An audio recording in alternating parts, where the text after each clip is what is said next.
Hi everyone, this is Akanksha and a huge welcome back to our fifth hands-on workshop under AI for Bharat program. Today we are going to learn about building agentic workflows in Python. Since technically this is the last time we are connecting with the participants of this program in 2025, so an early Merry Christmas and Happy New Year to all of you. I know all of you are in the vacay mode and we are too, but still thank you so much for joining us today.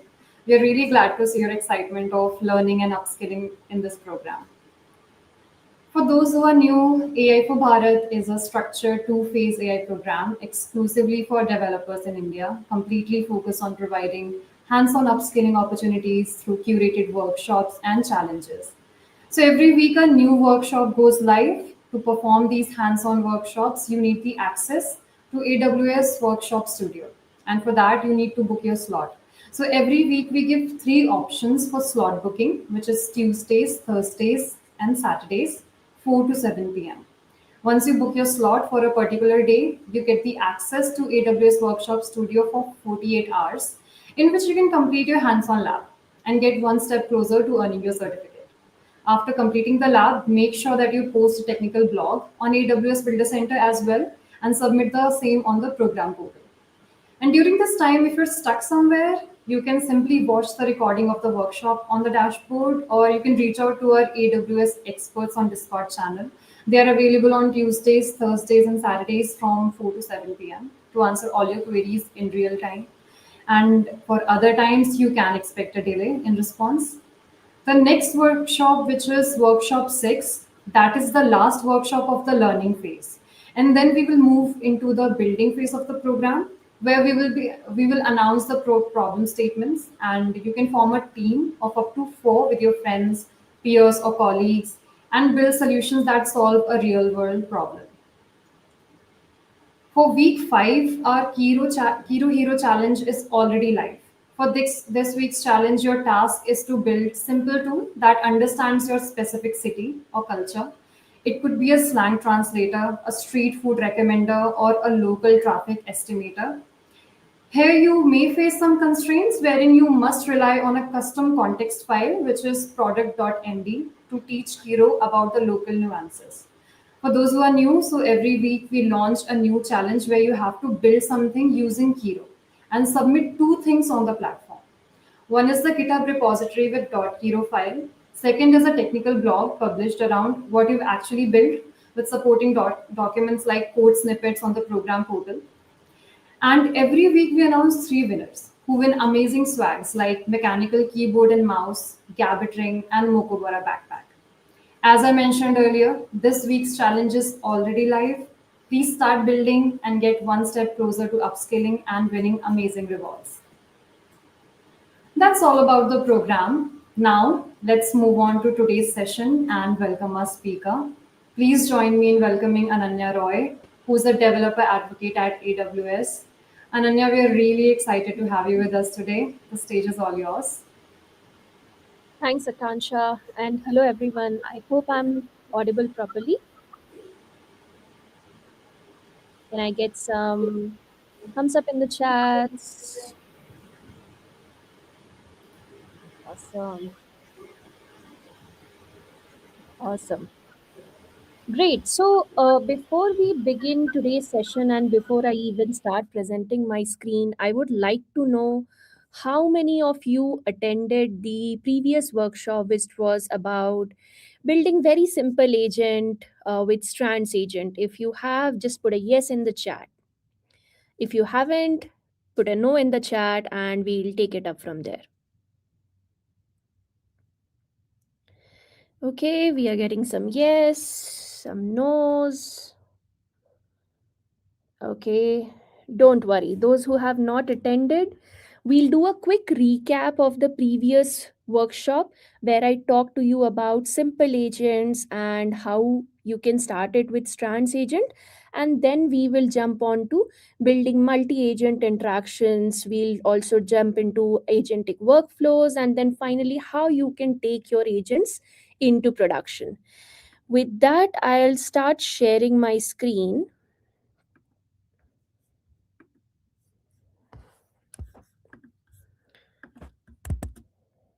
Okay. So let's first talk a little bit about what AI agents are. Now, before even we do that, let's see how many of you remember the Gen AI era.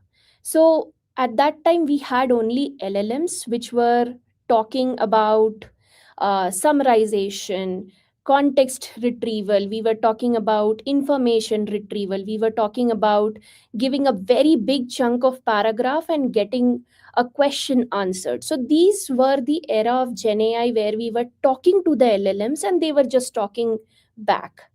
But now the era has shifted to agentic AI, where we want agents that can actually take some action. We want agents who not only retrieve the information but also can reason out, can plan out, and can act on these information.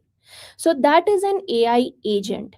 It basically is a system that can reason, that can think, that can plan, and that can act on behalf of you, right? In any of the digital or physical environments. That's a very simple definition of an AI agent. And just going back to the recap of the previous workshop, we were building this with the help of Strands agents. This is an open source SDK which helps you to build very simple agents using few lines of code. You can build a single agent, you can build a multi agent, you can build conversational assistants that can help you build autonomous systems. So that's about Strands agents. If you remember the core of Strands agent from the previous workshop, it's more about taking in the agentic loop. It starts with input. So you give the agent an input. The agent then takes that input and runs it in a loop. The loop starts with reasoning. This is your step one. It starts with the reasoning. It starts with processing what input you have given to that model or to that agent. It starts taking in the reasoning part. You remember we have reason, plan, and act. So this is the reasoning part. Then it moves on to select the relevant tools, select the relevant information. It could be selecting any particular function that you want, and that is the planning part of it. It decides which tools, which particular functions it needs to use to perform a certain action. And then it moves on to execute it, which is the act part of it. So this is the second, this is the third part, which is the act part of it. Now it has reasoned out, it has decided the tools, and then it starts executing. But in between execution also, so let's say there are 5 steps of execution it has identified. It might be that after step 2 it again needs certain information, so it goes back into the reasoning part. It again selects a particular tool and then finally comes back and executes it. Once this complete loop of action is done, then the final output is given as a response to you. So this is how Strands agent with this particular agentic loop enables input to a response. Now, while there are multiple frameworks where you can build your agents, What Strands does for you is it gives you custom model choices, it gives you connections, and you can deploy it anywhere. It gives you safeguard and guardrail so that your agents do not act beyond a policy. It allows multiple agentic patterns. It allows MCP integration. It allows agent to agent communication. It allows multi agent integration and orchestration. There are certain tools that you can use already which are existing in the market, and you can also define your custom tools. For example, you can already use a weather tool that is available, or you can even go back and define your own custom weather tool which gives you certain information. It can fetch web data, it can read and write into files, and along with this, it has multiple integrations. For AWS services, it integrates with Boto 3, it also integrates with Light LLM, it has support for using Mem0 for any memory retrieval information.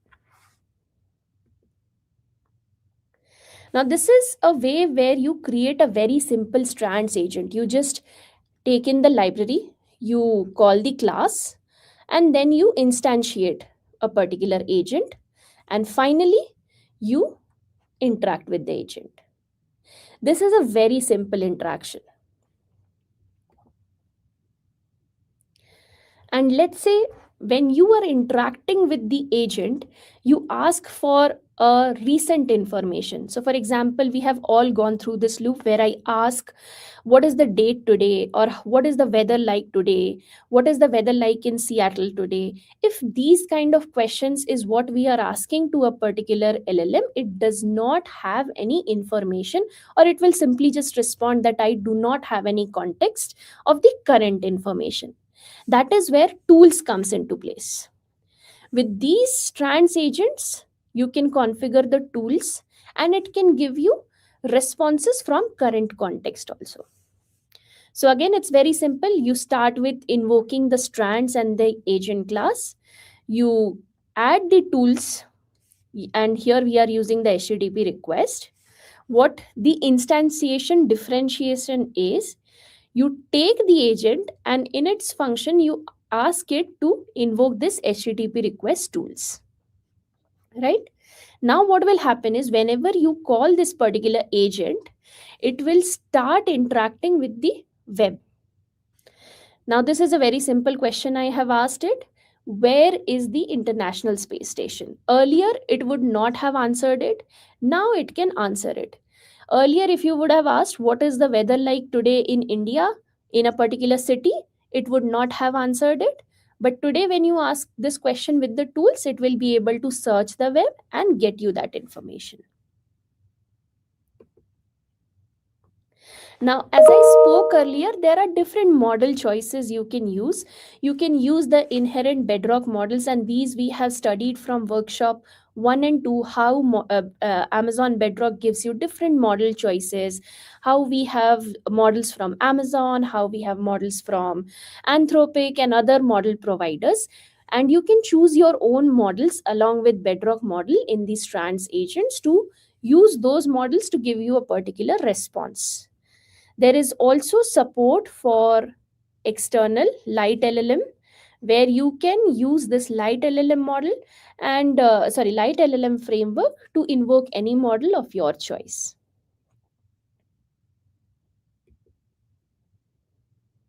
Now, while there are certain tools which you can use, for example, I showed you how you can use the HTTP request tools. There are calculator tools, there are tools around Python repel, or there are tools around how you can do math tools. I will be teaching you how you can create a custom tool. For example, you need the tool decorator to mark this particular function as a custom tool. You start with giving it the prompt, like what it needs to do, and then finally what it should return as a response, right? So this is how you can create your simple tool and a custom tool. You start with Strands library, you invoke the agent, you call the decorator tool, You put the decorator tool, you then start with defining your own function. You can call it weather forecast, you can call it weather information, whatever it is, and then you configure what should be your input, what should be your output, right? So now if you see, it says get weather forecast for a city, and when you give the particular information like tell me what is the weather in Seattle today, so it knows that city is Seattle, this is city, and days is today. You can ask for let's say 3 days back how was the weather, or how was the weather on 21st of December in Seattle. So this kind of information you can act, and it will break it down into city, days, and then it will give you the information in this format, right?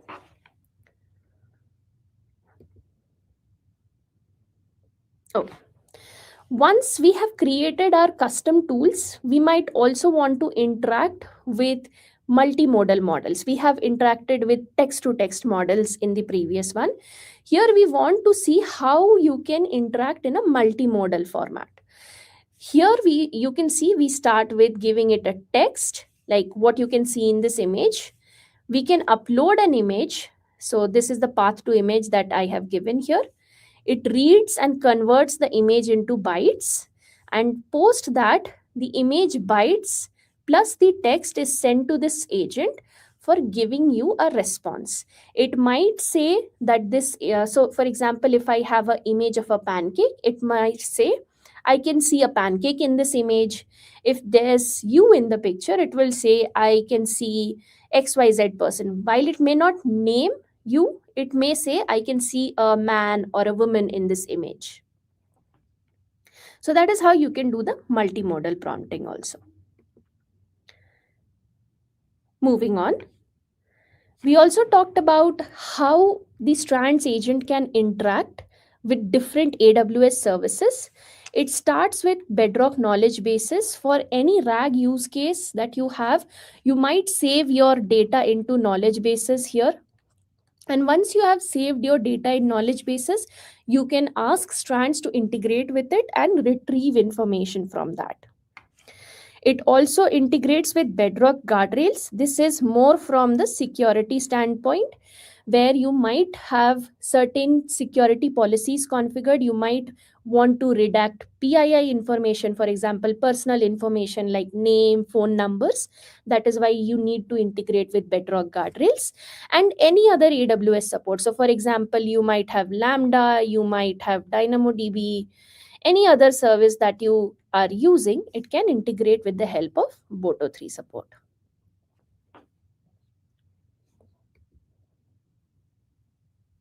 Now, let's get some answers in the chat. Can you tell me which model you will use with Strands agent, or which models you can use with Strands agent? Is it Bedrock models only? Is it external models? Is it only Bedrock Amazon models? Or is it both A and B, which is you can use external and Bedrock models, or just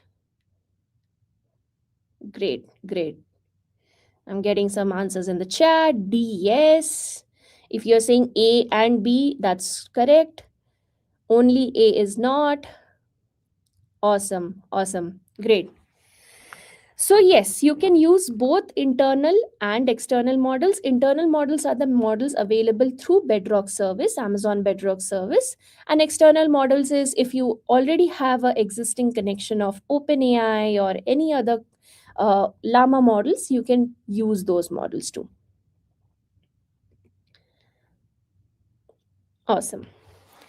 Now we have talked about the agents, Strands agents, how you configure it, how you write the code, how you can create a simple agent with it, how you put tools.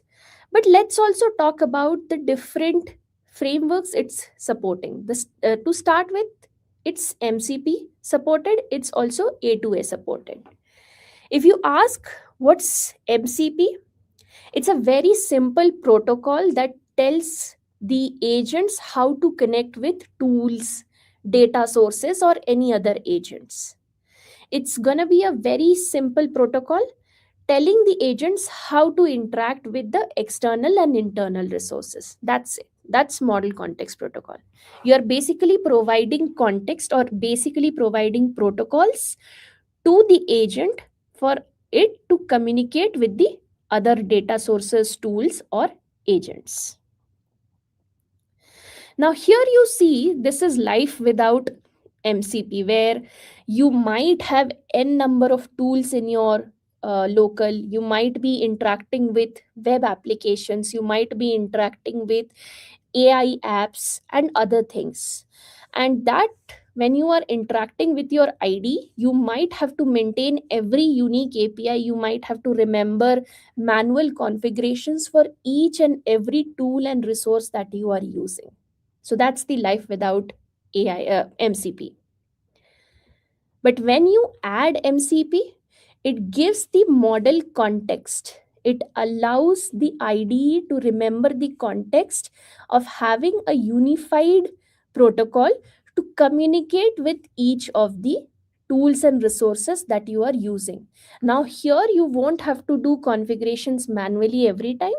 Any number of resources or tools you keep on expanding, you add to the model context protocol, and then it helps you to integrate with your IDE tool without you remembering each and every connection. In short, let's say this is how my IDE is. Let's say I'm using Kiro here, right? In my Kiro, I have n number of functions, and I'm just writing n number of functions I have, right? And this is going to integrate with a lot of tools. It is going to integrate with a lot of data sources. Maybe some is local, some is over the internet, some is hosted in a remote location. So you might have a lot of tools and data sources you want to interact with when you are writing or building any solution on your IDE. For example, here I'm using Kiro. Now, once you have this particular setup, you need something called as a MCP client. What this MCP client will do is it will maintain a one-on-one connection with each MCP server, and it will remember all the protocols that it has to connect with the particular data sources, tools, any APIs, web APIs that you have. So the thing is, MCP client here, it remembers all the connections, remembers all the protocols with the MCP servers. And the MCP server is the only tool which is going to provide you the context, the prompts, the instructions to the client on how to connect with this particular data source or this remote service. Okay.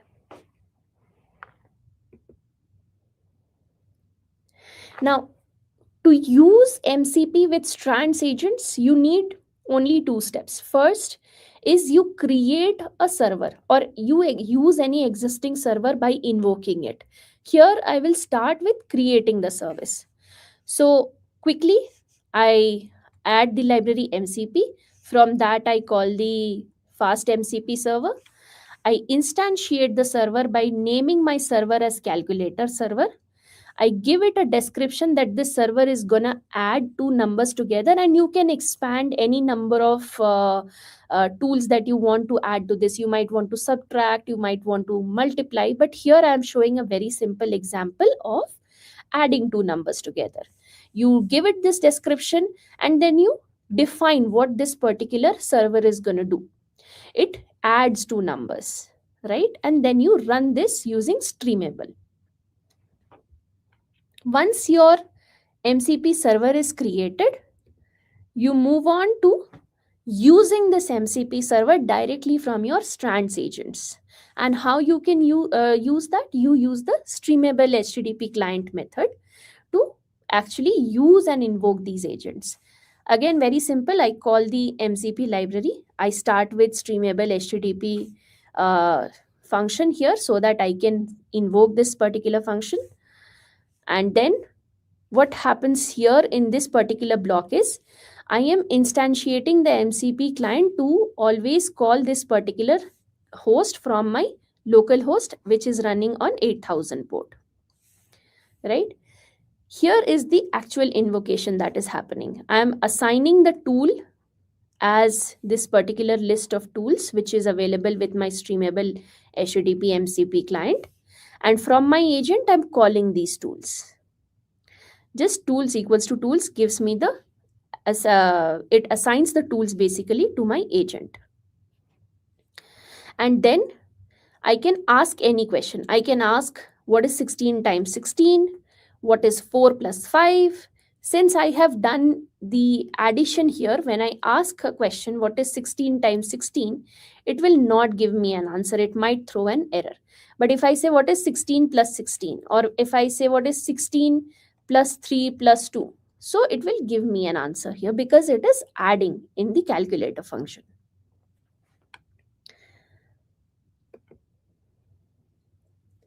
Now let's also talk about a little bit on the Strands sessions and how it maintains states, because agents in itself will not only uh, have a standalone feature, they will interact with other agents. It will remember conversations, it has to remember metadata, it has to restore any conversation from the previous. So for example, how you interact, you say my name is ABC, and then you say my age is XYZ, right? So what happens, you are giving two-step information to the agent. Now the agent has to remember. Without remembering the first line that your name is ABC, if you ask what is the age of ABC, it will not remember. Or how old is ABC, if you ask these kind of questions, it will not remember. Hence you need to give a session, you need to save those sessions, and you need to persist those sessions somewhere. Now there are different ways how you can save session. You can save it in a file session, you can save it on S3 session manager, or you can use agent core memory to save your sessions. But the topic here is you will be remembering everything. You will be remembering the conversation, the state of the conversation, how the conversation ended. Was it ended abruptly? Was the conversation complete? Were there some service restarts in between? Were there any multi-turn conversation that happened? And this will be remembered by your Strands agents. And how it does is, so you can do it in two ways. First was, we can save the sessions anywhere, but how you do it are these two ways. The first is maintaining it in a sliding window. Why you need sliding window or why you need summarizing conversation manager is something you will choose depending on your use case. But what these two typically do is, the first one, it maintains a sliding window. That is, it will remain it will maintain your conversations to, let's say, a fixed number of conversation. You can tell it, hey, remember 5 turn of conversations, or remember 10 turn of conversations. And what ideally will happen is, any conversations that are greater than 5 or 10, or the number that you have given, it will forget those conversations. It refreshes the context every X number of conversations that you have asked it to remember.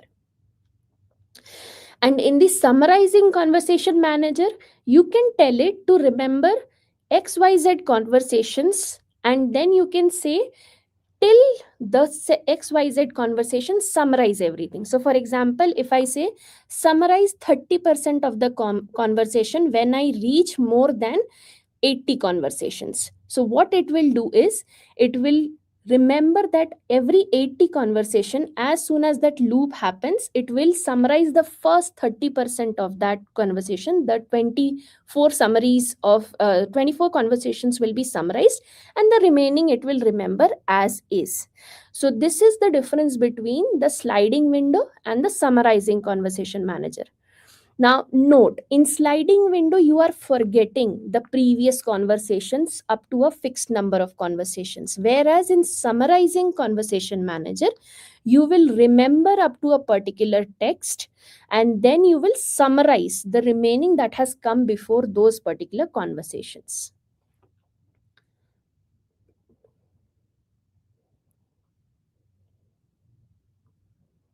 Okay. So now this is how you are maintaining the conversation history. As in the first one, if you see, I am not remembering anything. This is a very simple agent call. I am just telling it hello, and it will print me, let's say, hi Ananya, or hi, how are you, something like that. In the second one is where I am giving it messages. So it remembers. I have given it user, so it remembers who is the person Alex, or what is the name. The name is Alex, and it remembers also if I have given it any other information. So now when I ask what's my name, or what is the name saved in your database, it will remember that the name is Alex.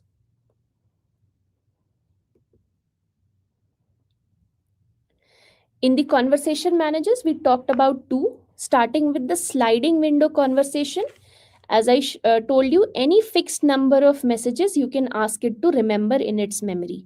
You can ask it to remember up to 20 conversations, up to 30 conversations, and before any of those 30 conversations or 20 conversations, whichever number you have given, it will truncate everything. And in the summarizing conversation manager, when you say the summary ratio is the particular parameter that you will be setting, so it will summarize the 30% of the conversation, and whenever it reaches the 10 conversations before that, the 30% conversation will be summarized.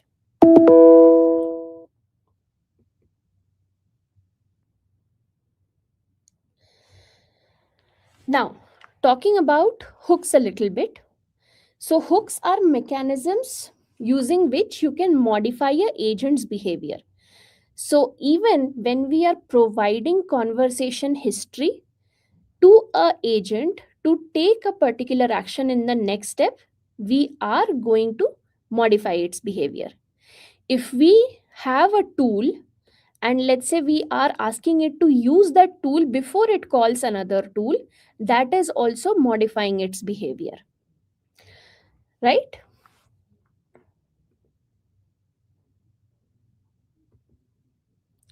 We will be talking a little bit about the different patterns and how agents can collaborate, because when we go into the labs, there will be different labs when you will be able to see the different interactions that are captured, starting with a orchestration or a supervisor type pattern, where you have one supervisor you have one supervisor who does not do anything except doing a delegation of tasks to the agents who are expert in that particular task. So for example, let's say you have this as a calculator supervisor, and this is for adding, this is for subtracting, this is for multiplying. Now, what will happen is when you ask a particular question, let's say you said 5 plus 5.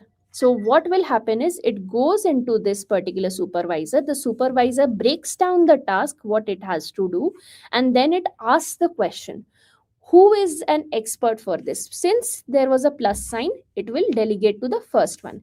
If I would have said 3 into 5, it would have gone and given it to the multiplication agent, right? So this is how the supervisor or agent as tool, or the supervisor orchestration pattern works.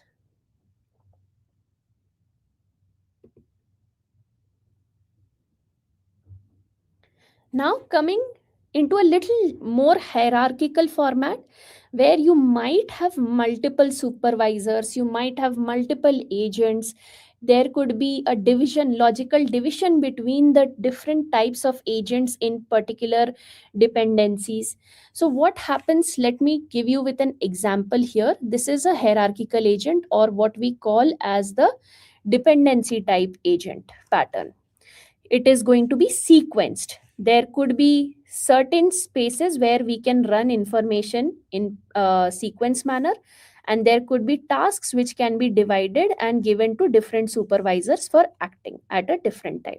So let's say you need to take out, let's say you are students in a college, you have to take out the marks of physics and you have to take out the marks of maths for each and every students in your college.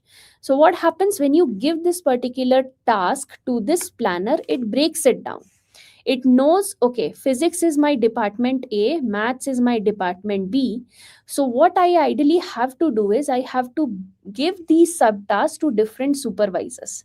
But I'm not only doing a physics marks assessment or a maths marks assessment. I'm also trying to figure out top performer, let's say top performers in each category.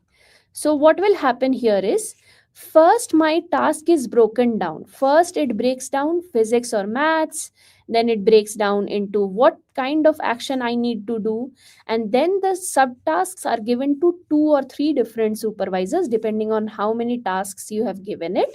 And then it gets the relevant information from the different departments. The supervisors then take back the information, collate the information, give it as a result to the user. So you can see there is clearly sequential breakdown of tasks happening, and sequential information flows are happening. And also there is hierarchy. Supervisors not doing any mathematical stuff here by adding or doing any calculation. It is just collating the information, sending it back after it has been given a task A.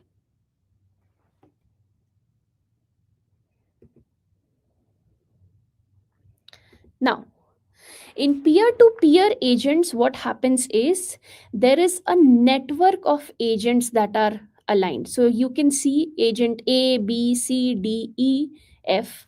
These agents could be specialized in doing multiple tasks on their own. So, for example, agent A could be a calculator, agent B could be a weather agent, agent C could be a Python interpreter, right? Anything of that sort. Other agents might have their own tasks, specialized tasks or specific capabilities that they will handle. When I as a user give a particular task, I will be calling my agent A. So ideally this should have been my supervisor, and then let's say this is my calculator agent. So what happens here is, when I give this task, agent A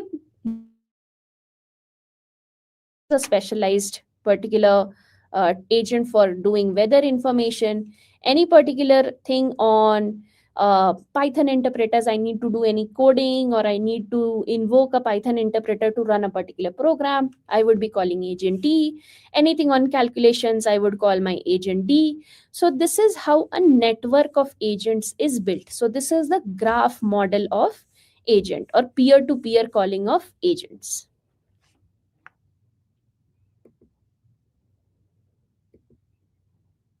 Right. Now let's get some answers back again. Can you tell me if you can use Strands agents hooks before and after any tool calls to modify agent behavior? Yes or no?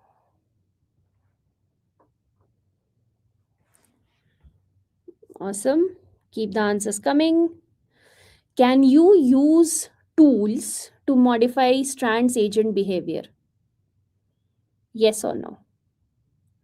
Great, great. Awesome. Yes, those who are saying A, it's correct. As I mentioned before, hooks is for modifying the agent's behavior. You can do it with conversation history, you can do it with calling an LLM or calling any tools, and that's how you modify the agent behavior. Awesome. Now, while you have all these things to be done on Strands agents, taking your agents from production from your local to production is still complex. Why?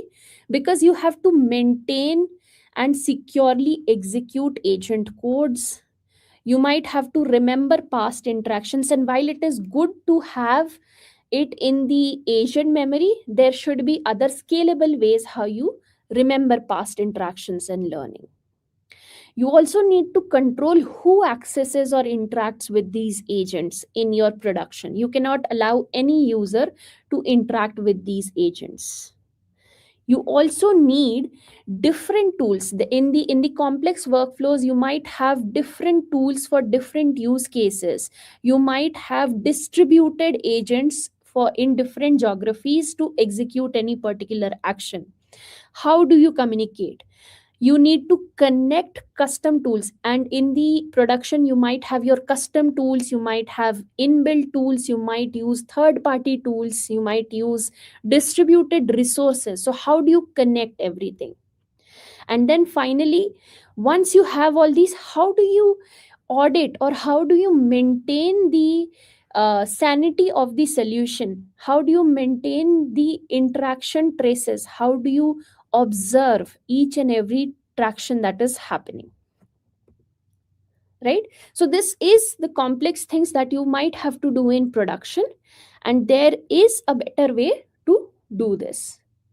There is Amazon Bedrock Agent Core, which will help you to build, deploy, and operate your agents in production so that you can securely take your agents from one agent to multi agents, scale it at any level that you want, and particularly use any framework, any model that you want to use.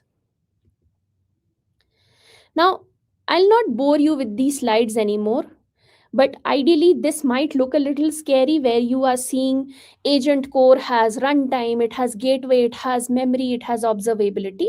Let me explain this in a simple format. So let's say you have an agent. Yeah, let's say this is a customer service agent to help you to book a particular flight, to cancel a particular flight. Let's say this agent has book flight, cancel flight, or reschedule. I'll just write reschedule flight. These are the three operations or tools it can do. But apart from this, also, it might have to do a lot of other things. Now, you as the user want to interact with this agent. This Before you start interacting with this agent has to run somewhere. This agent has to be live, and that is where runtime is gonna help. The agent core runtime provides the platform for your agent to run it on a runtime instance.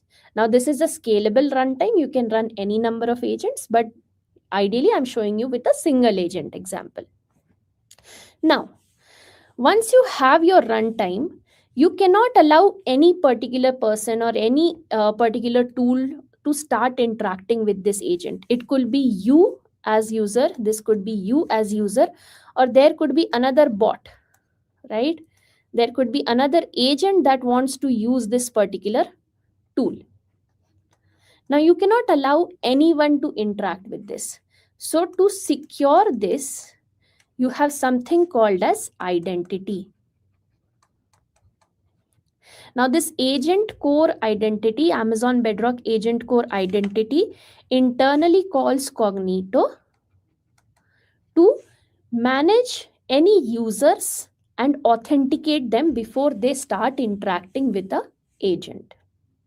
That's the purpose of identity, managing and maintaining the authentication levels of a particular application. Now, once you have identity, you have runtime, you might want to use tools. Now, you said you book a flight or cancel a flight. Now, this agent needs to check from the website which flight to book. So, let's say my query was book a flight from BLR to Mumbai on 30th December. Oh, that's quite a busy day, but let's see. So, on 30th of December, my agent needs to book a flight from Bangalore to Mumbai, the two heavily sourced regions, and also the most important date, which is just before New Year. So now what it will do is it will start calling web, right? Let's say this is your flight web. I'm not taking any names, but any flight web that you have, any flight web application that you have. To start interacting with this web flight application, it needs a browser. It needs a secure browser. That is where agent core browser comes in. so that this agent does not start interacting in any manner but also keeps the sanity of the application. The agent core browser will work with this. It provides this environment so that this particular agent can securely interact with web flight. Yeah. Now, all these things that you are doing, it has to be remembered somewhere. So then needs to be some database, something, some memory, some information that you need to save. You might be saving each call, you might be saving timestamp, you might be saving any information, like let's say you ran into an error, the agent ran into an error, or let's say the agent got the information but could not take an action. Anything that you would have to save or you need to remember is coming with memory. Agent core memory will remember these things. Now it remembers in two formats: a short term memory, B, a long term memory. Now, what is short term? What is long term? In short term, it might remember called web flight with XYZ information, received information from web flight ABC. So let's say it called web flight with Bangalore to Mumbai on 30th December. It received 5 flights for this particular interaction. It remembers those short term conversations. And in the long term, it will remember each and every interaction that has happened, and it might save it into its database that is configured. The long term memory will save not only this interaction, but it will save the snapshot of the whole conversation that has happened. Okay. So we covered runtime, which provides the platform to run your agent. We covered identity, which helps to maintain the authentication and authorization. Browser to provide you the secure platform to connect and interact with different web-based APIs or agents. We covered the memory. Now there is something, let's say you have certain applications or functions deployed on your Lambda function. Now there could be, let's say, a calculator to minimize the prices, calculator to optimize the prices, optimize price. So there could be a calculator to optimize price of the flights. This could be a Lambda function you have saved in your right AWS Lambda. Now, how does this agent interact with this Lambda function? How does this agent interact with this Lambda function? Now, what it will do is, it will, just a moment. Yeah. Now, it will be behind a particular framework. Now, what is this framework? It's the gateway. So it acts as a gate. It acts as a gate. This Lambda function will be it could be a REST API that you have configured. I'm writing REST in small, but it's REST API that you have configured. And this is available on gateway. An agent will call this gateway to secure your connection and calculate the optimal price of a flight. There could be a open API schema. Let's say open API schema that you might want to connect to. You might say that, let's say there is something called as cancel and rebook with another flight. So let's say here I was doing airline A, I had airline A and rebook with airline B, right? So this particular thing also goes through your gateway. So gateway will give you the RESTful APIs or the open APIs to connect securely with your agent. Now that's it. This is all about Bedrock Agent Core. It starts with runtime to provide a platform for your agent to run. Then goes to identifying or securing your connections through identity. It moves to save all your communications that you have done over a web browser or on your runtime to your memory. Post that, if you have any other connections to the outside world, to your internal services, to your local services, it provides the gateway to run that. Now, any questions you have till this point, you can put in the chat and I'll take 2 or 3 questions before we jump onto the labs. I'll stop sharing my screen.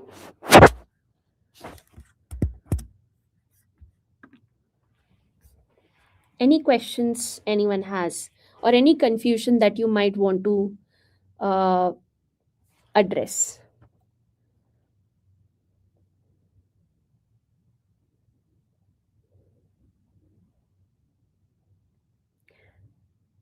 We will come to the labs for steps that you can we get practical relevance on strands hooks. Yes, we will be going through the strands hooks today in our labs. How strands ensure correct tool calling. So again, there are two ways. One is strands itself has its own guardrails with using Amazon Bedrock, or you can also have agent core to monitor all these things through observability, that it does the security, that it ensures the secure connections to the tools. Okay, so now what I will do is I'll go to the labs and then I will explain to you each and every step, because it will be a little time consuming for you to even understand that. Let me, one second.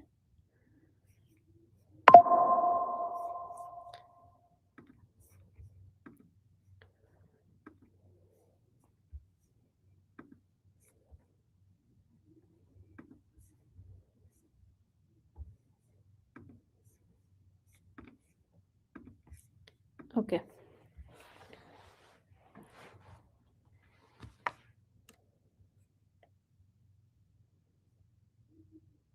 Okay. So now once you are in your lab, if you have received a link, well and good. If you have not, do check that the registration date is of today or is it of a future date. So we have attached in the mails the workshop FAQs, which tells you the different workshop dates, the timings and the available support, who are the right people to contact when you have any technical queries. So ideally you can ping me, Ashita or Vishal on the Discord support, and we can help you with any of the technical queries. Do maintain all your queries in the workshop support 5.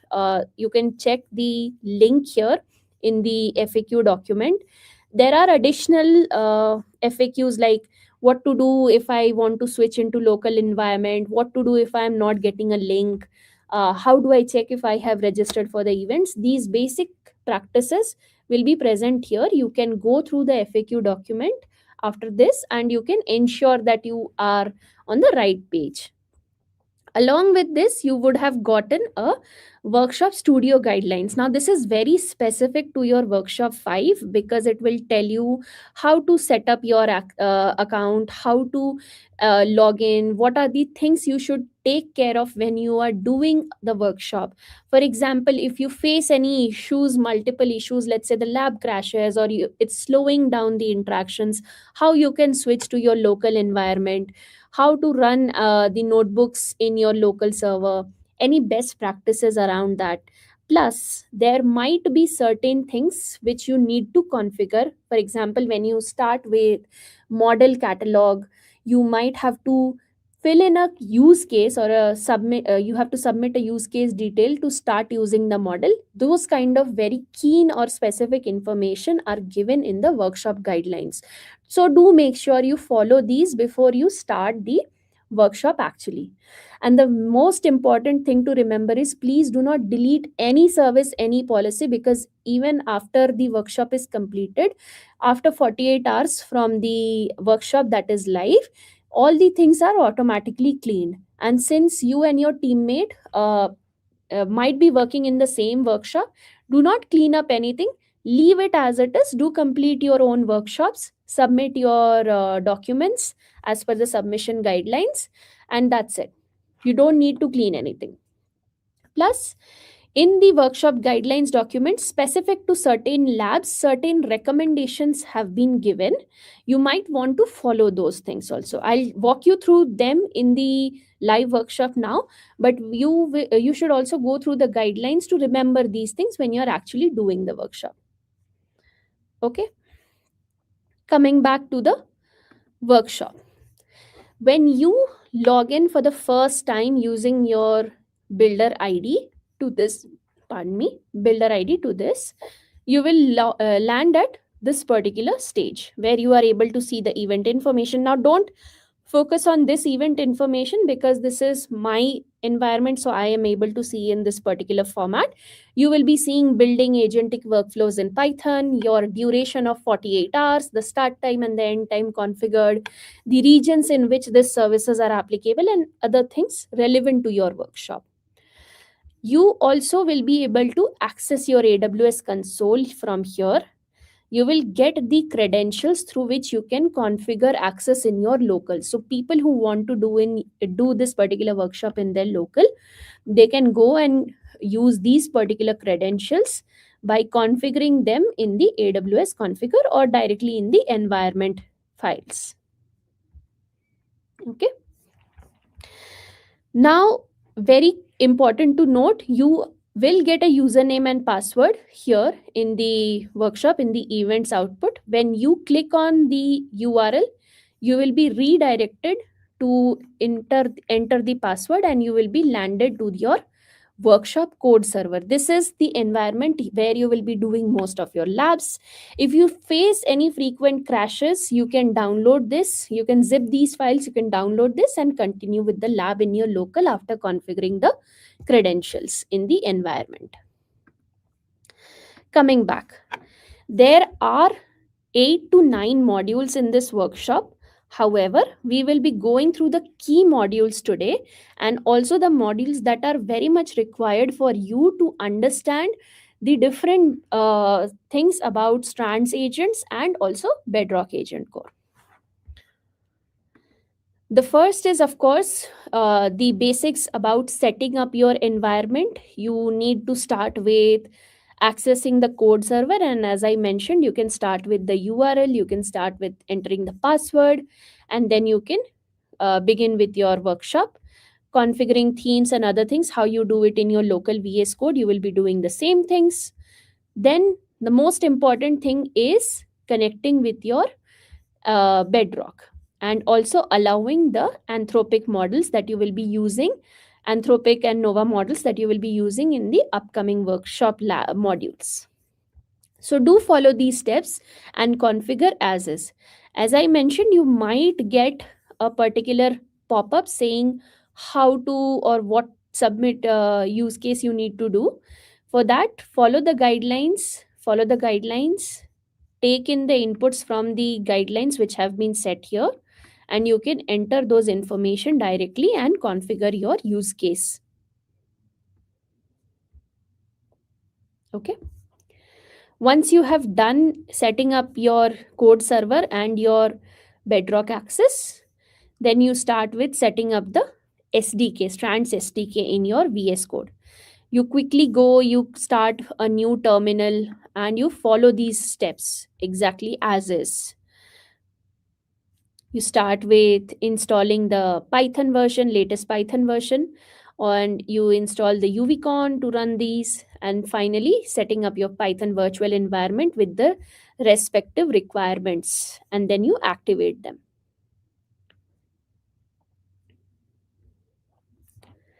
And lastly, your Amazon queue setup. This you will require for interacting with the Amazon queue developer on your VS Code. Now, once you go, Since I am already connected, I am able to see directly the communications I have done with it. And if you are doing it for the first time, you might get two options. One is log in with personal account or company account. Go with personal account, sign in with your builder ID, and that's it. It logs into your queue. Okay. Now, there are these 8 to 9 modules which are mentioned here. You can see, starting with, let me go through this one. Yeah. So there are 8 to 9 modules which are mentioned here, but today we will be going through the key ones, starting with MCP, starting with a single weather agent to MCP, then building the knowledge base, entering the information in the knowledge base, to building a complete workflow agent, multi-agent system, and then finally with Amazon Bedrock Agent Core, what all things you will be doing.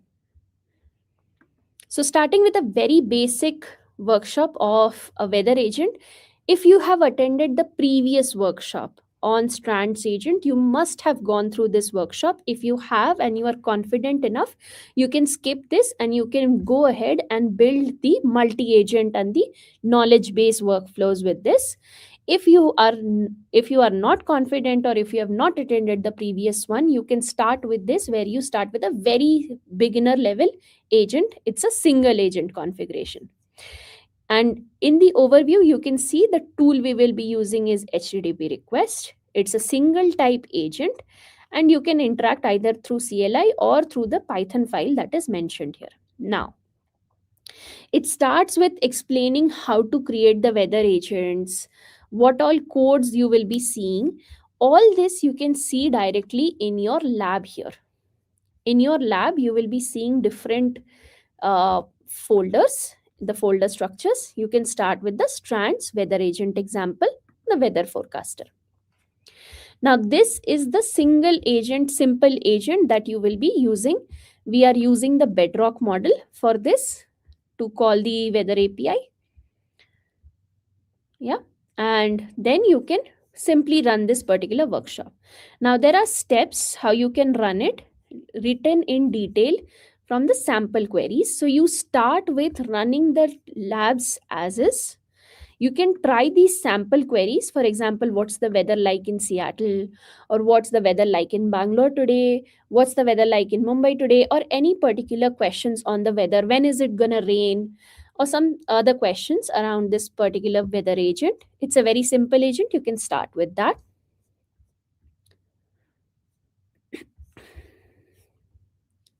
Then we will be going into the little more advanced one, where we will be building the knowledge base.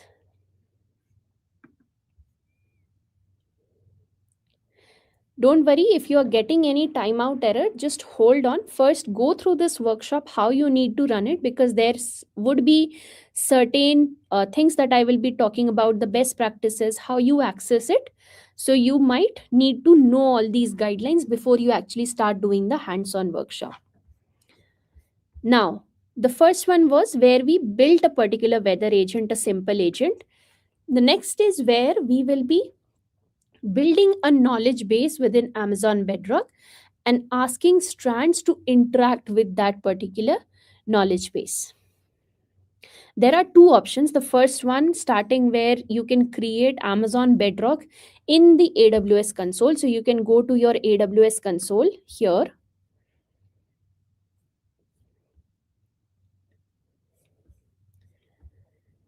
It is taking a little time. So you can, since I have recently visited Bedrock, I am able to see it. Otherwise, you can search Bedrock from here and you can go into the Bedrock. You can create the knowledge base by following the steps. The first lab talks about how you can create your S3 bucket and upload all the data files to it. Once you have uploaded the data files to it, how do you connect it to knowledge bases? Or through knowledge bases, you can directly upload the files. You might not even go via the S3 route. So both of these options are available, which you can try and create your knowledge base. Since I have already created, I will be able to see the knowledge base that I have created and the data sets that I have uploaded. Okay, you go to data source, you can see the different files that I have already added in it. There are certain conversations that I have done, hence you are able to see the memory conversations also, but we'll come to that lab a little later. These will be the files that you will be uploading. If there is any challenge in downloading the data from the mentioned link here, you can go ahead and download it from the mail itself. So in the mail also we have given this as an attachment, and post this in the Discord channel also. I will be putting this data in a zip format which you can directly use to update in your knowledge base in case there is any issue when you try to download it from the link which is mentioned in this particular lab. Okay, the first step, again reiterating, talks about creating the knowledge base directly through AWS console. The second one is where you will be running the Python file named as the knowledge base create agent, and you can create the agent through the VS Code server. Okay, any of the ways works fine. Make sure if you are not able to access this particular URL from the VS Code server, you use the database files that I have given as a zip either in the mail or which will be attached in the Discord channel post this. Any of the ways works fine. Both will be doing the same thing. It will create the S3, upload your data to S3, create the knowledge base in Amazon Bedrock, connect your knowledge base to the S3 to get the data, and then it will index the data. And once it has indexed the data, it will be ready to interact with. Now, for indexing, you must have seen a very key snapshot calling here knowledge base with vector store. Upload these PDFs. By default, the knowledge base will save these information in its vector store. Even though you can select this particular option and select the Titan embeddings model to go ahead and chunk your data and embed your data into the right format. If you use default chunking as it is mentioned in the lab, you can expect the model, the Bedrock knowledge base, to split the document into chunks of 300 tokens, at most 300 tokens. If not, if you select any other, select any other chunking methodology, for example, data automation or foundation model, you might have to configure these particular properties in your chunking mechanism. Right? So we select the default mechanism. We go ahead and select Titan embeddings to do the vectorization of your data chunks. Once that is done, it saves it in your knowledge base and with the help of Amazon OpenSearch vector search, it will be doing the semantic searching. So this is a typical use case of RAG where you are saving data in a knowledge base. Using OpenSearch serverless, you will be getting the data by doing a semantic matching.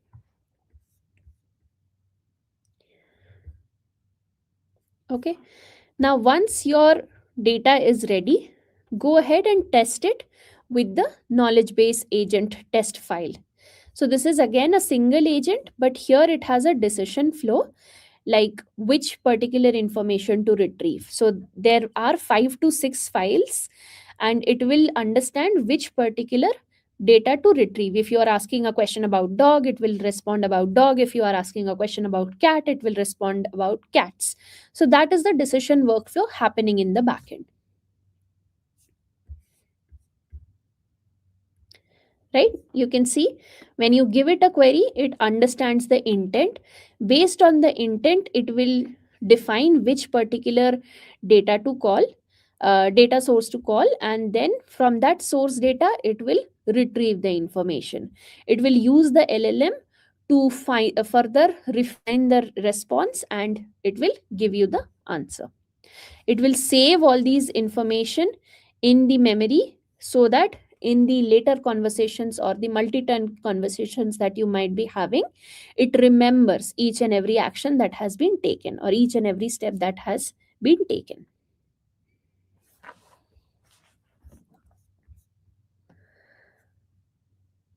Okay, now this is about module 3, where you build your agents with knowledge base. After that, you will be building a complete workflow agent in your module 4. This is a research assistant, where there will be multiple agents interacting with each other, and there will be, let me go to the architecture. Sorry. Yeah. Now, here what will happen is there are 3 agents which will be interacting with each other.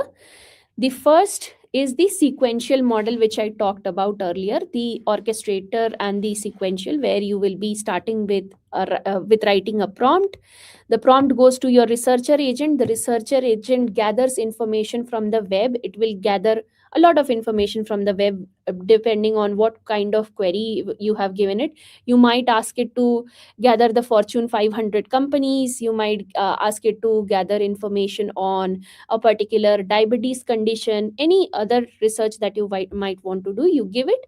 Once the researcher agent gathers all the information from the web, the analyst agent will be verifying if all the responses that have come from the researcher agent, or the researches that have been responded by the researcher agent, are valid or not, if they have the key findings or the recent findings in the documentation or not. Once it validates and passes on the right researches, the writer agent will be summarizing, or it will be answering basis on the question that you have given. You might ask a question, summarize the top 10 policies of healthcare app, or you might say summarize the or research a little bit about diabetes in children. So when you give these questions, these 3 agents will act in a sequential format, starting with researcher gathering information from the web, analyst analyzing which valid researches to pass on to the writer, and the writer therefore summarizing or answering your question based on what prompt you have given to it. Okay, now you can see there are some sample queries, like for example, what are quantum computers? This lab will take some time, so when you put in this question, you can expect a delay of 2 to 3 minutes. Do not do multiple interactions. Wait for 2 to 3 minutes, so that the 3 different steps are completed, starting with researcher thinking and gathering the information, analyst validating the information, and the writer doing its final report generation on whatever question you have given. So it might take 2 to 3 minutes. Do wait for that, and then you can get the answer.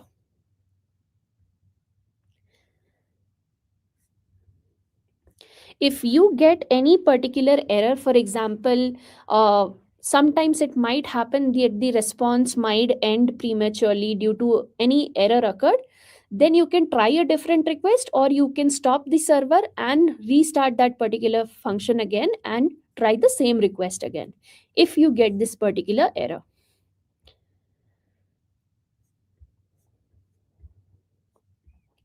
Now there are different example queries which are mentioned here, but you can try any other queries. You can even extend the example if time allows.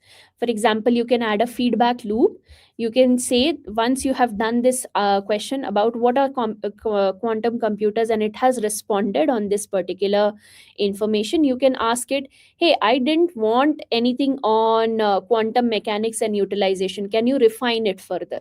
So once you have a feedback loop in between, and you can chat with let me show you. Even you can chat with Amazon Q here, and you can refine that workflow. You can try out different use cases within this, and you can get different answers again once you have added a feedback loop. There are other recommendations that you might want to do, and you can try these if time permits.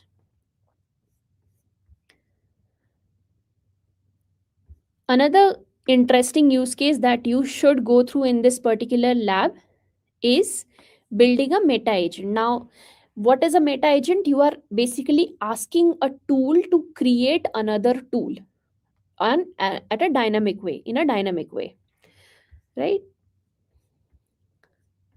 So if you see, you are asking this particular agent. Now the codes and everything are already present here. You can go and check the meta tooling code. Here, what will happen in this meta tooling code is you ask a bedrock model, you ask with a bedrock model a tool to create another tool. Let me quickly show you the example here. Yes. So once you run this, for example, this particular workshop, I have tried count a tool that counts characters in the text. You might say, create a tool that counts vowels in the text that I have written, or vowels in a paragraph, something like that. Whatever suits your custom tool creation, you can create that. So a tool will be creating another tool, and you can see the different ways it is thinking and giving the reasoning. So it starts with, I can create this, but let me handle this step by step. It first breaks down into the file that it needs to create, then it breaks down into the specific directory where this particular file should be, invoking the different shell commands if you're running it in a shell environment. If you are running it in your local, it will, based on the OS that you have, it will invoke those commands, and then finally it will create the tool and load it for your execution.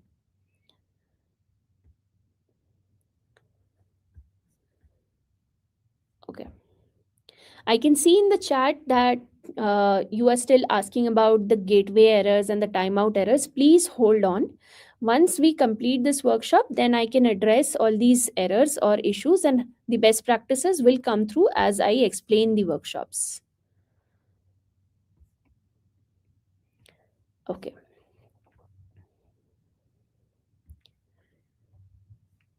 Now, once you have done all these different workshops in the module, different modules in this workshop, you then move on to Amazon Bedrock Agent Core, which will help you to streamline your agent orchestration.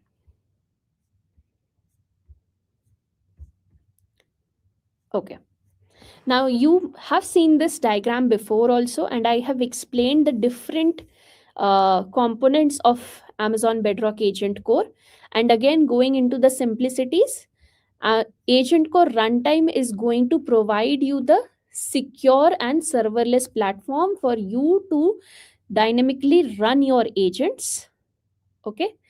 Identity helps you to authenticate the users which are connecting with this agent, or the agent in turn connecting with other agents. Gateway is to connect to any internal or external services, be it inbound or outbound. Inbound is the internal services, outbound is any external service that you might be using. And then browser helps you to securely connect with any web-based APIs, web browsers, your agent to connect with any web-based APIs, web browsers. Observability will be, it will watch every interaction, every trace that is happening, and it will send alerts or maybe any configuration that you might have done on observability to let you know a particular incident happened, or flag a certain incident, or flag a certain event. These things will be captured by observability and will be alerted to you. And then comes agent core memory, which will save the short term and long term interactions that are happening between the agents or between you and the agent. Moving on to the labs of this particular workshop, it starts with runtime. Now, there are different examples that you will be going through. This is one particular example. The other example where I mentioned how you are creating an agent which is interacting with, let's say, flight booking APIs, that example also holds. You can try it in the agent core. Now the other workshops, if you see, they are in particular folders. The agent core, all the different modules that are there will be present within a parent folder of agent core, and you can go and start with any workshop that you want to do it. Starting with runtime, you go to the runtime, and you can then go to the agent core weather example. It will again do the same thing. It will demonstrate how you use the Strands agent to call the HTTP tools, but now providing, rather than a local runtime, providing the agent core runtime to run it in a deployed way. It runs on a particular port, so when you actually run this, it runs on a 8080 port or any port that you would have given to it.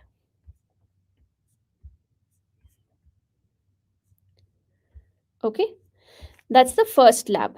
There are certain examples that you can go through. I'll not go through each and every example. The one example is of the weather agent, where you deploy it in your agent core runtime. There are others where you can host a MCP server.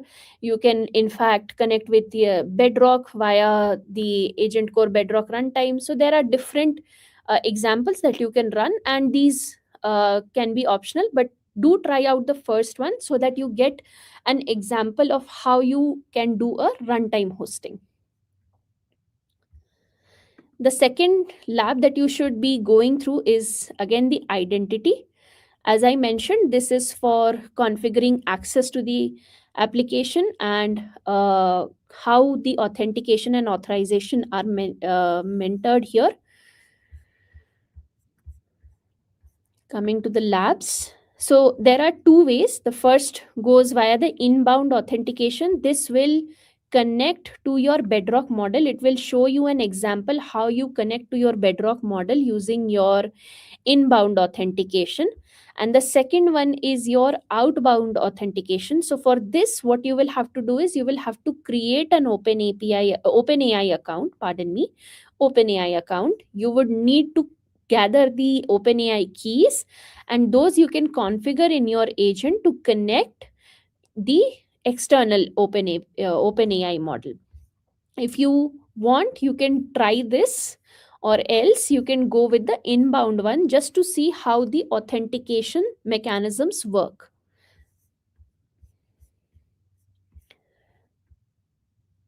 Okay. Moving on, once you have tried the identity mechanisms to authenticate to your application, you will come to the gateway. And as I was telling earlier, you might have external functions within OpenAPI schema, or you might have Lambda functions. For example, you might want to calculate optimal price. You might have a function to break down your complete sentence into multiple keywords, or just even doing a simple entity recognition within your statement. So these things can be on your Lambda function. On OpenAPI schema, you might have certain RESTful APIs that you want to interact with. For this particular example, you can start with the first lab. It goes to interact with different Lambda function.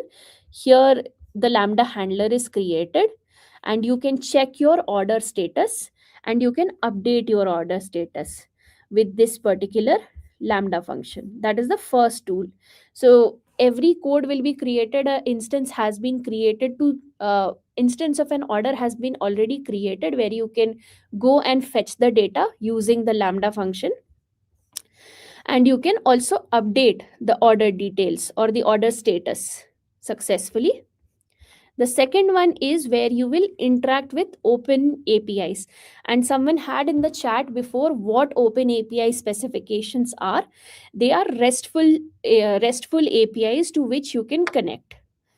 Okay. For this example, you are going to set up a NASA API key. You will be connecting to the NASA API, and you can set up that key. You can get that key. You can save it in your environment variables, and you can directly interact with the NASA API. You can ask any question and you can get answers. There will be again cleanup mentioned. Do not clean up anything. As I mentioned, after 48 hours, everything gets auto deleted.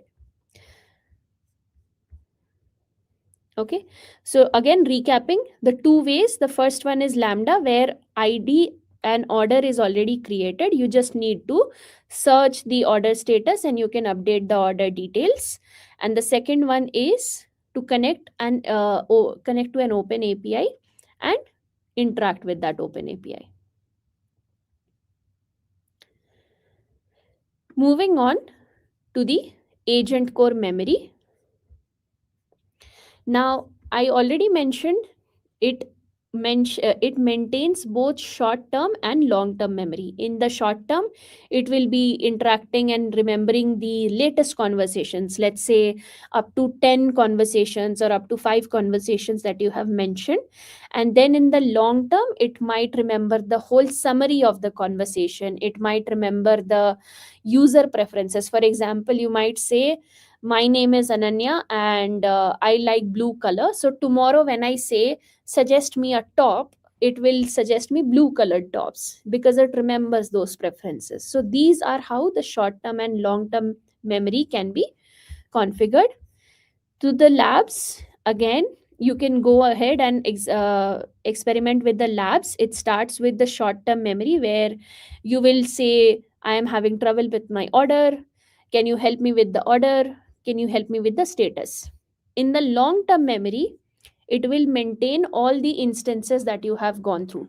Let's say 3 days before also you asked a question about this particular order. So now this agent remembers that this particular actor or this particular person had already interacted about this particular order, and according to that it will answer in the next interaction. So this is again what I explained to you in the flight booking scenario. This is for the order scenario, order maintenance scenario. Same thing. It remembers the short term, which is today I asked again about what happened to my order, and in the previous one I had interacted. I had asked about this order 3 days back also. What happened to my order? So these kind of conversations are maintained. Okay. Now, once you have interacted with almost 50% of agent core, starting with runtime, identity, gateway, and memory, you might want to see and observe what is happening with each and every interaction. And that is where observability will come into picture. It will monitor uh, all the interactions. It will take the trace of all the interactions. It will monitor the agent's performance also. It might have certain dashboards that it will share the data to for easy visibility. So this lab will help you get started with that particular agent creation, attaching it, and then creating those dashboards for seeing the observability, the telemetry of your particular application. I won't go through the code interpreter and browser because these are depending on your choice. Just to give you an idea, what code interpreter is, it will provide you a secure environment for you to for the agent to run codes, to interpret codes, basically execute codes, either using your data from your local file system or data from your data sources. It could be distributed data sources. So how, let's say if you already interact with Python REPL on a particular web browser, how you interact with it, now this agent can interact with that Python REPL environment and it can interpret any code, execute any code. And finally, the browser, it gives you the secure environment so that the agent can interact with those browsers. For example, if I have a flight booking browser that I have, a flight booking web application that I have to call, it will spin up a headless browser. It will host that particular web app here, and then the agent can interact with it securely. In module 9, you will see certain additional topics which will be partly covered in all the other labs that you will be going through. It mostly talks about how responsible AI should be and what things you can do to ensure that the agents also uh, remain sane, they follow the particular guidelines, they follow the particular guardrails that you have to configure. So you can go through this. This is a good to know lab, but it's not mandatory for this workshop. It tells you how you can create the Amazon Bedrock guardrails and align your Strands agents to be following those particular guardrails. It could be very simple as redacting or hiding the names and the phone numbers in a particular sentence. For example, how you would hide the credit card information by doing a XX on the first 8 digits and just showing the last 4 digits. So these kind of guardrails can be configured on this Bedrock guardrail, and you can align your Strands agent to follow those guardrails. And it also talks about, yeah, the basics of prompt engineering and how to write secure prompts. So you can again go through these, what kind of recommended prompts you should use when you are interacting with LLMs, and what kind of prompt should be configured for agents to internally use. Similarly, it also has additional topics on what are the AWS MCP servers that are already present, which you can use. You can go to this GitHub repo and go through all the MCP servers that are presented in the AWS MCP servers. Apart from that, in your workshop guidelines, there are additional resources that we have attached if you want to continue further on these particular topics. List of MCP servers, tutorials to watch for beginner friendly agent core, any other AWS documentation you should go through. So once you have completed your labs and you feel a lot confident on exploring these information, you can go through these additional resources either directly through your lab or even on your workshop guidelines. These links will be mentioned, which you can refer to. Finally, there is the summary which says how to clean up, but as I mentioned before, please do not clean up your environment because it might create issues since you are working in a team environment.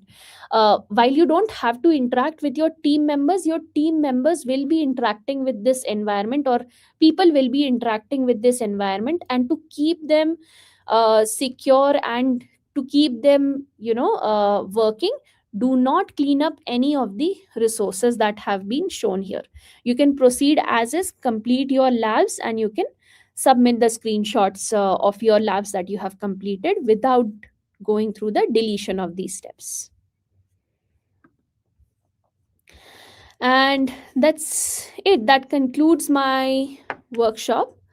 Any particular questions on the lab side of it before I get into the errors that you are facing? If you have any questions on the different modules we went through.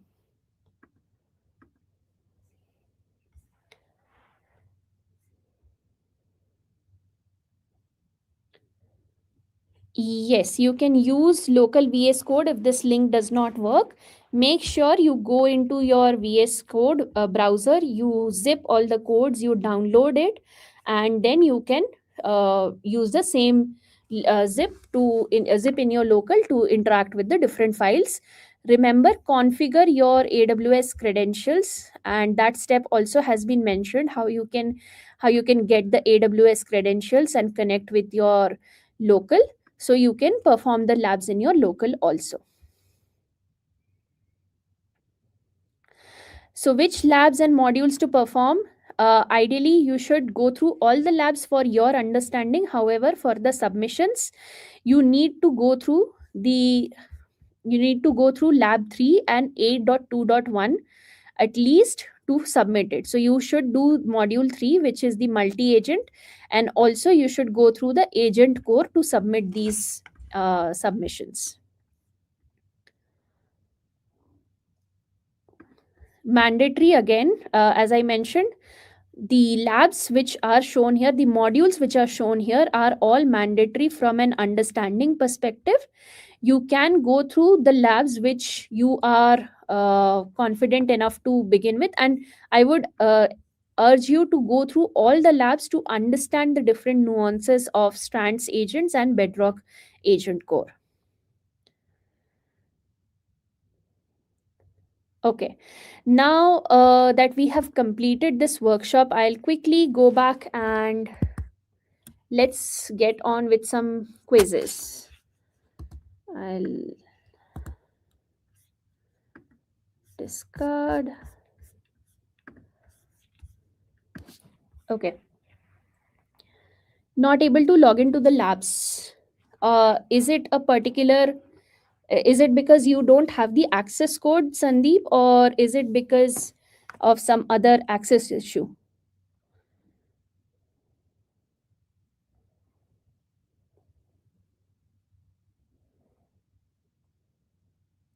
Okay. Okay, let's continue with the quiz.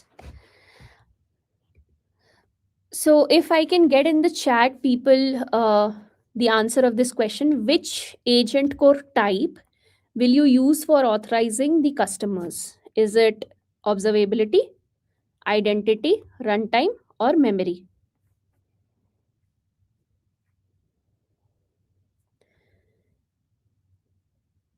Awesome, awesome, great.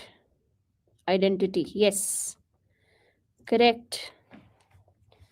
Anyone thinks it should be observability? Great. Thanks. Moving on to the next question. Agent Core Gateway can connect to RESTful services with Open API schema. Yes or no?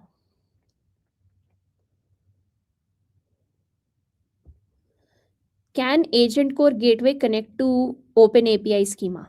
Yes, no, yes. Okay, okay. Awesome, awesome. Great. That means you have been paying attention. Thank you. Next question. Which agent collaboration type has many to many agent interaction pattern? That means any agent can interact with any agent. Is it hierarchical workflow? Is it graph workflow? Or is it agents as tools? Which particular collaboration allows multiple agent to agent interaction? Someone said A.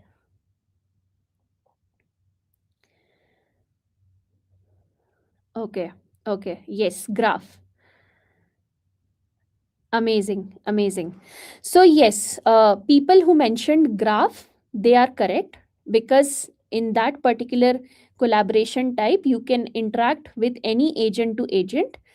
For example, your planner agent can go to calculator, can go to web based tool, and your calculator can internally call plus minus subtract agents. In the hierarchical workflow, you have a supervisor to agent configuration. There will be a supervisor, and then that supervisor will have a expert agent connection. In your agents as tools, again, it is similar to what is a supervisor type, but here your agents are just limited to a tool. For example, you might do plus, you might do minus, and then there is a calculator agent which will be calling these particular agents internally. Moving on to question 4. Can you can create multiple custom tools in a solution with Strands agents? Can you create multiple custom tools?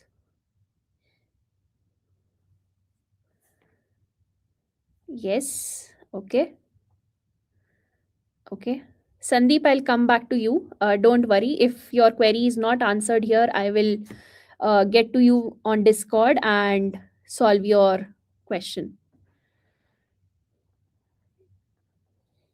Yes. Okay. Okay. Yes. So you can create multiple custom tools. For example, in your local environment, when you're trying to do a certain experimentation, you might start with one custom tool, but in production, definitely you might have multiple custom tools to interact with. And that's it. I'll come back to the workshop.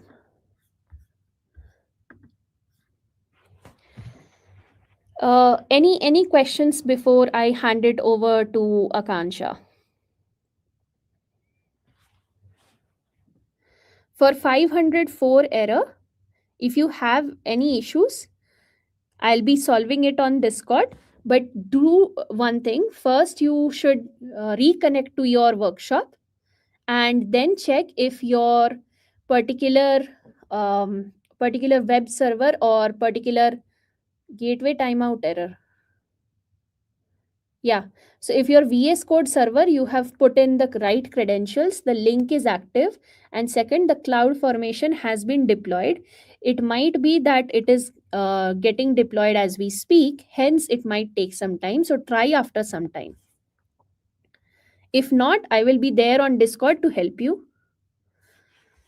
Hey Ananya, how to use personal account? Yes, you can do this same workshop via your personal account, but keep in mind that it will incur cost. You can go to workshops.aws and you can search for Strands Agents Workshop. There are two workshops. One is a beginner friendly workshop and another is advanced workshop with Agent Core. You might choose to begin with any of these workshops. Slides. So Siva, you have a question. We are not exactly sharing the slides, but what we have done is in the workshop documentation, we have given you the exact links and the additional information which you might want and go through for your personal read. Can we use local VS Code? Yes, you can use local VS Code to go through the same labs. Okay. I hand it over to Akansha. Thanks, everyone. Thanks for being attentive. Hey Ananya, it was an amazing session. Thank you so much for your time. And thank you everybody for joining us today. I think you have answered so many queries of the participants. So we have already mentioned that our challenges are live, workshops are all live. We will be joining with you in our next workshop. Until then, have a great evening, everybody. And once again, a very Merry Christmas and a Happy New Year to you all in advance. Thank you so much, everybody. Thanks, everyone.